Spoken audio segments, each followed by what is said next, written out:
WDW Radio, your information station.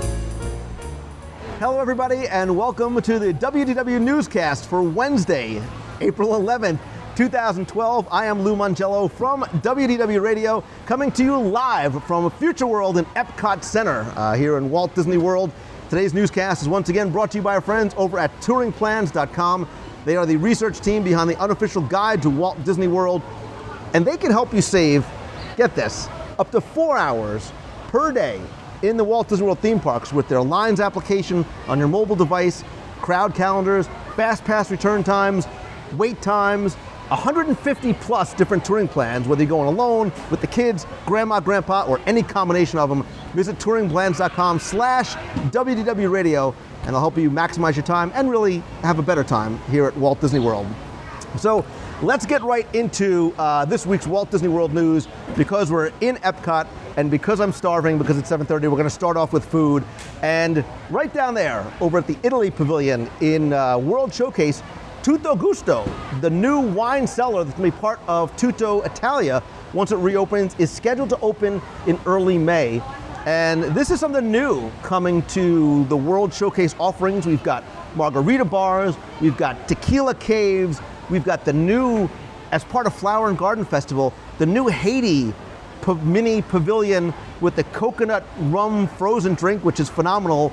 But now we're going to have a wine bar, and I think this is really nice because it's bringing a lot of elements in. This is Glenn Whalen, by the way, from PrettyGoodMovieRide.com, and Google in, without a G, well, one G in the front, not a G in the back. There's 2 G's in there, actually. Right. Google in WDW Radio, Google in WDW.com. We'll link to it in the show notes. Scott Otis, again, members of the audience here. So the wine cellar is nice because there are a lot of people who are beer aficionados, there's tequila aficionados, a lot of wine drinkers. This is going to give them a place beyond the confines, although they're wide confines, of Food and Wine Festival to go and sit down and enjoy a nice sort of adult evening with the wine bar. I think what they're trying to capitalize on is both France and Italy seem to have a lot of people that will go there just for a little wine tasting. Right. Those two areas seem to attract that. And it's still a small, unknown group that's trying to do that. So they're trying to make it so that more people can attend, and this would be the way to do it. And we're seeing, you mentioned France, we're seeing expansion coming to France too, because now the patisserie, it's really the place to get delicious sweet treats, is expanding. Probably next year it's going to get a second level on it. So they're really expanding the food offerings, the specific food offerings, whether it's desserts, whether it's wines, whatever it might be. Again, that's supposed to open up in early May sometime. Right here at Innoventions, a new attraction is going to open called the Vision House. That's supposed to open on Earth Day, 2 Sundays from now, April 22nd. And right down the way, and we're going to go visit it in a little while, Test Track is going to close for its extensive refurb. Yep, Test Track. Closing. They're reopening World of Motion. No, they're not. But Test Track is going to close on April 16th. I heard it on WDW Radio. No, don't say that. I'm kidding. It is going to close for an extensive refurb, and I think we're going to see probably a change in that Test Track concept. It's going to be more about future technologies in these GM cars as opposed to that Test Track environment. So say goodbye to Sherry, say goodbye to the Belgian blocks, say goodbye to that queue, which I now think will probably be an interactive queue once it reopens. I think you're going to see a very different experience, a much more high-tech experience coming when Test Track, if that's the name that stays, reopens later on this year. Yeah, it seems like they're now creating, if they had first made the attraction now, that's what they're going to do. Right. They're going to turn this into what would be what we've learned from Cars Land, we can interpolate here as well. Disney Saturday. I wonder if Bill McKim is going to survive in the updated version. Test Track 2.0. People. So you here in the Not So Studio audience, is Test Track still? Is it still an e-ticket? Is it still a must-do? Something you like to do every time? Absolutely. We're getting nods across the board. So it's one of those attractions. Or every other time. Every other time. Does it every other time? So it's not something that necessarily needed a refurb. It wasn't necessarily showing its age. It didn't sort of lose its thrill. Obviously, the track is not going to really change, but it is going to be much updated. Very interesting to see what it's going to be once it reopens. But tonight, we're going to take one of our last rides on sort of the original Test Track, as it were. Can I stick my head out the window? You can stick your head, and you can even throw your hands up in the air and woo. Special events, such a big part of Walt Disney World. We talk about food and wine. Flower and Garden Festival is going on now. We walked around today, just beautiful. It's becoming, all these different things make Walt Disney World a destination, whether it's Marathon Weekend, Flower and Garden, rest in peace ESPN the weekend, but there's also Food and Wine Festival, so many of the running events. And one of the other big ones that we all sort of circle on our geek calendar is Star Wars weekends. Absolutely. The dates and now the stars and celebrity hosts have been announced for Star Wars weekends, which begin May 18th, run through June 10th. The hosts are once again Ashley Eckstein, and we do love you collectively, Ashley Eckstein, and James Arnold Taylor. The schedule for the rest of the guests in the first weekend is going to be Ray Park, Darth Maul. We love Darth Maul. The kids who get to see A day at the mall. a day at the mall get to be trained by martial arts master and Darth Maul, Ray Trained by Park. Sith Lord. What do you mean martial arts right. master? You're gonna be a Sith Lord.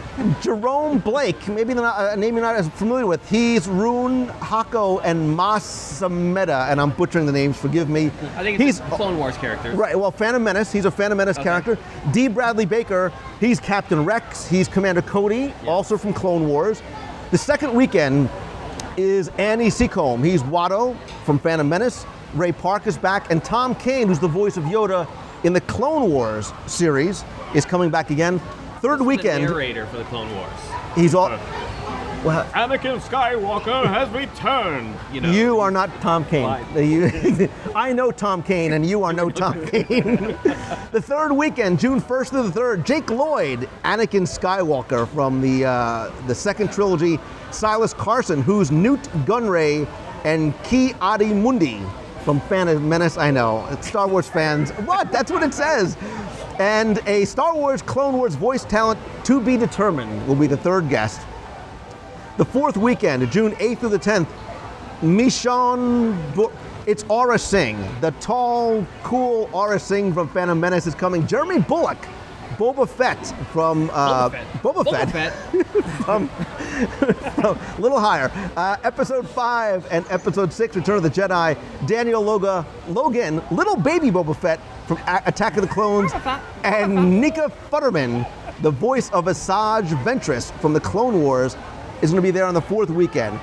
And I went through that list because the very interesting thing about that for me is that there is only one character from the original trilogy, one actor from the original trilogy, and that's Jeremy Bulloch. It's Boba Fett. And so I think what this marks is a shift that's going on. It's the shift of Star Wars weekend is now for a new generation of Disney fans. Our kids, and still some of us who are Star Wars geeks, these are the people who they are most interested in hearing from. Right. The Yoda, the characters that they hear or they see in the Clone Wars. Ashley Eckstein, has made a name for herself. She has the Her Universe brand as well too. And so that transition, that baton has been passed from the original trilogy to the second trilogy and now the animated series. And Lego Star Wars. No, that's true. I love Lego Star Wars. I think one of the things that we're seeing is every year the special events are actually promotional for something coming out. Right. So it may be that what they're promoting is all this modern stuff is Clone Wars. So a lot of people don't know who Jeremy Bulloch is. Right. Who follow Clone Wars. But the other thing to consider is here in Orlando this year is Star Wars Celebration. Right. Which may also conflict in a way with who's going to be coming to Star Wars weekends. Star Wars Celebration does not take place at Walt Disney World. It's going to take place at the Orange County Convention Center again, late August, I think, this year. It was in Indianapolis for a couple of years, has now been here for a couple of years. That is sort of the mecca of Star Wars fandom and geekdom coming. And I will tease that I do have an exclusive interview with someone just in time for Star Wars weekends. I hope you can pronounce their character's name. I can. Okay. And I will tell you this, the Force is strong with this one. Very strong. Scott Otis? It's not Scott Otis. Okay. It's not. The Force is strong with this one. You'll have to stay tuned. I'll release it just around the time, probably early May, just in time to get you excited for Star Wars weekends. So my question for you in the box, and people already, I think they already know where I'm going with this, is they're talking about Harrison Ford and Carrie Fisher, Mark Hamill. Who are the people who grew up with the original trilogy? I don't know why I'm looking to the people who are 20 years younger than me, but we who grew up with the original trilogy, who would we like to see? You know, Orlando Calrissian. we met Orlando Calrissian at D23 last year, which was an interesting interview to say the least. But you know, those are people we want to see. A Harrison Ford, we want to see a Mark Hamill, who probably would not come out for this. And I think you're right. I think they are looking to move towards promoting the things that they have coming out now. The re-release of the Star Wars Holiday Special on Blu-ray. Right. And the Star Wars live-action movie, a TV show, which we're still waiting to see if and when that ever comes out. So one of the questions I have for you this week is, A, who turned on the lights, and B, who would we like to see, ideally? You know, look, George Lucas was there last year. Yes. We saw George Lucas, but we'd love to hear maybe from a Harrison Ford. We'd love to hear the Mark Hamill story a little bit more. All right, well, I'm such a geek that I would want it to be John Williams. Yeah. And have him get him in front of the Walt Disney World Orchestra, have him conduct Star Wars theme. I'd be in heaven. I'm with you. I'm with you on that. Harrison Ford would also he'd bring in Indiana Jones people. He'd bring in people so I think he's almost a distraction. But But he's still dreamy. He is still very dreamy. So speaking of characters and who they portray, some of the interesting, not necessarily theme park news this week was Variety, sort of the Hollywood Reporter magazine, and a lot of other sources reported that it's been confirmed that Tom Hanks and Emma Thompson are going to star in a film called Saving Mr. Banks. And that is going to be a story of Walt Disney and his relationship with P.L. Travers, the author of Mary Poppins, how he eventually, because it took a long time, convinced her to sell the rights for Mary Poppins. Obviously, the story there is not necessarily the story of how Mary Poppins maybe came to the screen, but for the first time, in a major film release, the portrayal of Walt Disney, right? We've talked about this ad nauseum really over the last few years. If there was a movie about Walt's life, who should play Walt, right? What age do you portray him? Well, here, it's very much locked in a specific point in time.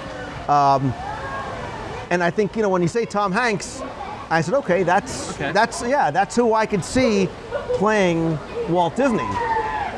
So Scott's giving us a thumbs up. Tom Hanks is Walt Disney.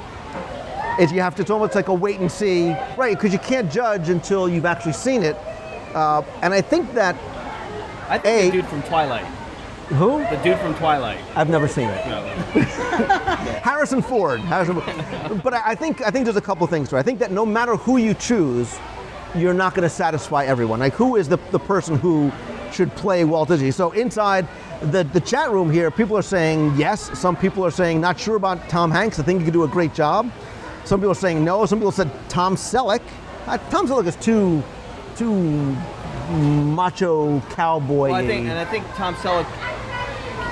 I think he's got to be played younger. Right. I mean, we're not talking Uncle Walt. We're talking younger. Right. Tom. So actually, Tom Hanks seems a little old for that too. So I think that the thing that maybe it's going to be like 3 parts, and he's going to be the later Walt. Well, I think the thing that intrigues me about this is Justin Bieber will be the young one. Exactly. Jake Lloyd is going to come in as young Walt Disney. No, it's how are people going to react to the portrayal of Walt Disney, the businessman? Because I think that our perception of Uncle Walt, the person who welcomed us into, we welcomed him into our homes on Sunday nights, is probably very different than Walt, the businessman who had to negotiate for years with P.L. Travers, who admittedly was very difficult, did not want to give up the rights to Mary Poppins.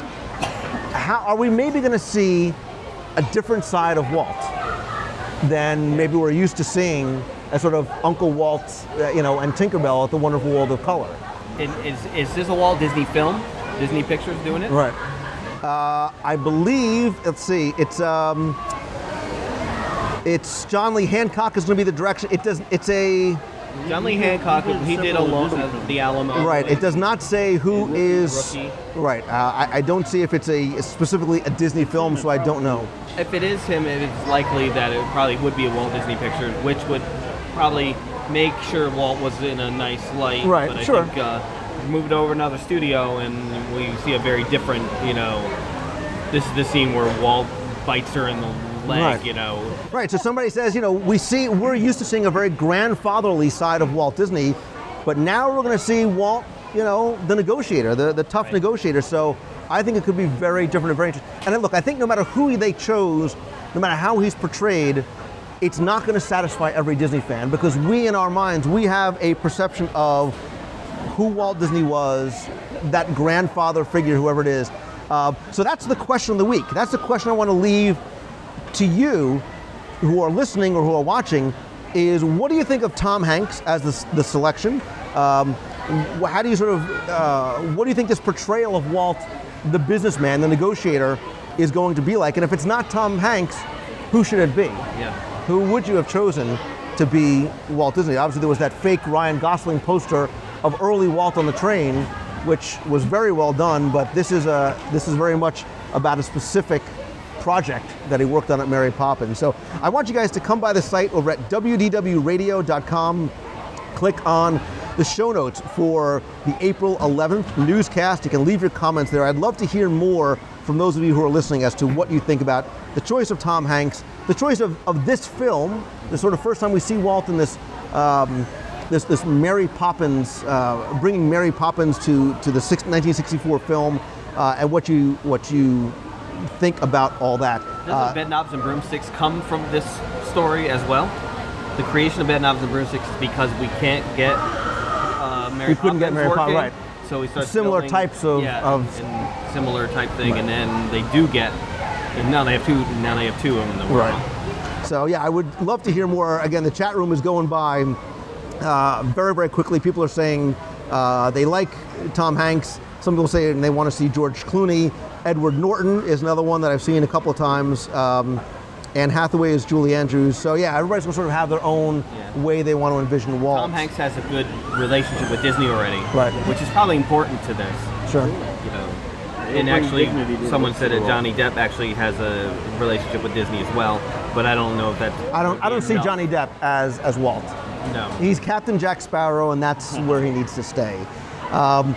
Don't forget, too, when you come to the website, you got to check out the blog. You got to check out the discussion forums, the videos, posting some new videos. Got a bunch of new videos I'm going to release very, very soon. Don't forget, if you missed the show live, you can catch it on the site and on YouTube. Don't forget this week's podcast. A lot of big news. A lot of big news about the digital version of Celebrations Magazine. Some changes to Celebrations Magazine. We announced the e-ticket event. What? You don't know about the e-ticket event? Starting this year and moving forward, WDW Radio is going to host an e-ticket event, or a series of events, the weekends or weeks around October 1st. We'll start off with a small A-ticket event and work our way up to the B-ticket event. And so to kick things off this year in our first annual event, we're going to start off with just one, the e-ticket event, also Epcot's 30th anniversary, Friday, September 28th. If you liked the Adventurers Club, you're going to love this. If you liked our Adventurers Club event, you're really going to love this, because it's going to be an evening with the Society for the Preservation of Historical American Adventurers. And so we're renting out the American Adventure Pavilion. We're going to have dinner in the Rotunda, and some characters from American history that you may or may not know. This society that's preserving American adventures are going to have their they're going to have their annual meeting just for us. They may elect a new club president, just like the Adventurers Club. There'll be food, there'll be entertainment, there might be some music. Of course, there'll always be surprises. This has never been done before. We are going to be the first people to ever see this. You're not going to be able to do it anywhere else as well either. We're going to have details about when you're going to be able to purchase tickets in a very limited event because of the venue that we're going to be in. I'll announce when the tickets are going to go on sale soon. If you remember, the Adventurers Club event sold out very, very quickly. So if you're interested, again, Friday, September 28th. Looking forward to 2013. I love doing events, right? I love doing the meets of the month like this, the big sort of e-ticket events. Of course, the cruise, Richard Sherman, who, by the way, he happened to write the music for Mary Poppins. Just happened to. They walked by him. Did you happen to write? he's coming on the cruise with us in November. But so next year, I want to do not just the e-ticket event, but I want to do a big event on land, at sea, and in the world. But I want to give you guys a chance to put your name on it to help choose where we're going to go and when we're going to do it. So you can help decide so we can have as many people come as possible. So maybe we'll go to Aulani. Maybe we'll go on the Fantasy. Maybe it's an Adventures by Disney to someplace new. Maybe we'll go to Tokyo. We'll see. We'll put a survey out again. Stay tuned to the show, to Twitter and Facebook for more information. Still, again, lots more coming. Follow me on Twitter. I'm at Lou Mongello, Facebook.com/WDW. You can find it all over at WDWRadio.com and LouMongello.com too. Go over and take a look. Thanks to all of you who joined us in the box, live here in the studios. Stay tuned. If you're here with us, stay tuned. We're going to go ride Test Track for one last time. Thank you again for watching. So until next week. See, oh, wait, one more thing. I almost forgot. Speaking of putting your name on it, I did put my name on it. Oh. I talked about special events. Here, watch that. I made my promise this year, and I did it. I registered for the 5K over Walt Disney World Marathon Weekend. You guys, sucker. So are you, because you're doing it too. Oh, man. And so are you. What? And now that you guys live here, you too. Don't laugh, kids. You're coming too. I want the marathon to be accessible to everybody, so let's all do the 5K together. You don't have to run. We'll walk. We'll eat along the way. I promise you we'll eat. If five of us run 1K each, is that enough? No. But it's going to be awesome. We're going to have fun. I kept my promise. I put my name on it. Go register. You can go to rundisney.com, register now, and join the WDW Radio running team. Be part of the team. Not only do you get a really cool shirt, but we raise money to benefit the Make-A-Wish Foundation of America. That's the important part. I'm actually going to speak next week at the Make-A-Wish National Convention because of all of you. That's quite it's going to be a really, really fun time. WDWRadio.com/running. Now we're done. We got to go hit Test Track before the park closes. Thanks again for watching. Thanks you guys. Thank you guys. See ya.